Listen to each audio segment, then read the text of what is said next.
कधी कधी आपण देवाऱ्यासमोर बसतो, हात जोडतो, पण ओठातून एकही शब्द बाहेर येत नाही.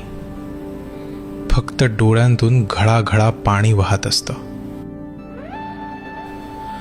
आतून मन इतकं तुटलेलं असतं की आपल्याच माणसांनाही आपलं दुःख सांगता येत नाही.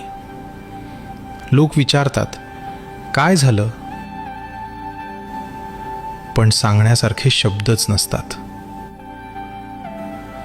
सगळीकडून अंधार दिसतो. सगळे रस्ते बंद झाल्यासारखे वाटतात आणि वाटतं, आता माझं काय होणार? अशा वेळी नकळत पाठीवर एक उबदार हात फिरतो आणि एक आवाज येतो, बाळा, रडू नकोस.